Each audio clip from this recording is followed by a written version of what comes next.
మన హిందూ టెంపుల్స్లో హుండీలో వేసే డబ్బులు నిజంగానే ఆ గుడి డెవలప్మెంట్కి వాడుతున్నారా, లేక వేరే మతాల ప్రార్థనా స్థలాలకు వెళ్తున్నాయా?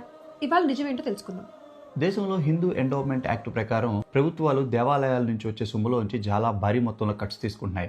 ఉదాహరణకి ఆంధ్రప్రదేశ్ మరియు తమిళనాడు ప్రభుత్వాలు దేవాలయాల నుంచి వచ్చే సొమ్ములో 14% అడ్మినిస్ట్రేటివ్ ఛార్జెస్, మరి ఆడిట్ ఛార్జెస్ అని ఇంకొక 4%, అంటే 18% డైరెక్ట్ వార్షిక ఆదాయంలోంచి కట్స్ తీసుకుంటున్నాయి. అలాగే మన పొరుగున కర్ణాటక రాష్ట్రం కూడా ₹1 వార్షిక ఆదాయం ఉన్న ప్రతి దేవాలయం నుంచి 10% కన్సాలిడేట్ ఫండ్ కింద తీసేసుకుంటుంది. కానీ ఇవే ప్రభుత్వాలు కోట్ల డొనేషన్స్ మరియు బంగారం రూపంలో వచ్చే ఈ చర్చిలకు కానీ మసీదులు కానీ వాళ్ళ నుంచి ₹1 కూడా తీసుకోరు. టీటీడీ లాంటి పెద్ద సంస్థల గురించి పక్కన పెడదాం. ఓ మోస్తరు పేరగల గుళ్ళ గురించి మాట్లాడదాం. ఇది వరకు ₹10, ₹20, ₹30 ఉండే టికెట్లు ఇప్పుడు 100, 200, 300 అవుతున్నాయి. అంటే ఒక సాధారణ కుటుంబం నలుగురు కలిసి గుడికి వెళ్తే 1200 టికెట్ల దగ్గరే దోపిడీ జరుగుతుంది. మళ్ళీ గుళ్ళో కానుకలు దానికి అదనం. ఇంత విపరీతమైన దోపిడీ గుళ్ళల్లో జరుగుతుంటే ఒక సాధారణ కుటుంబం గుడికి ఎలా రాగలుగుతారండి?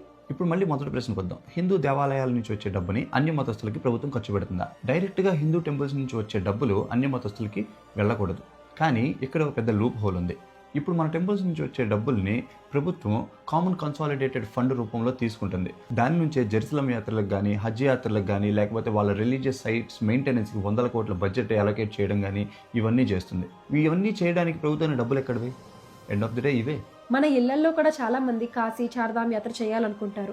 కానీ తెలుగు రాష్ట్రాల నుంచి అక్కడి వరకు వెళ్ళడానికి ఆర్థిక వనరులు సరిపోవని చాలా మంది ఆగిపోతూ ఉంటారు. అన్య మతస్థులకి డబ్బులు ఇచ్చి వాళ్ళ పుణ్యక్షేత్రాలకి వెళ్ళి రమ్మని ప్రోత్సహించిన గవర్నమెంట్ హిందువులకి ఒక 10,000 ఇచ్చి పుణ్యక్షేత్రాలకి వెళ్ళి రమ్మని ఎందుకు చెప్పదు? ఒక్కసారి ఆలోచించండి.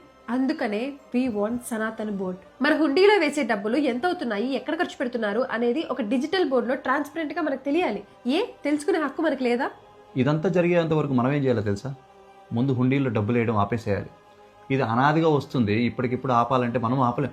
కానీ 100, 1000 వేసే చోట ₹10 వేయండి చాలు.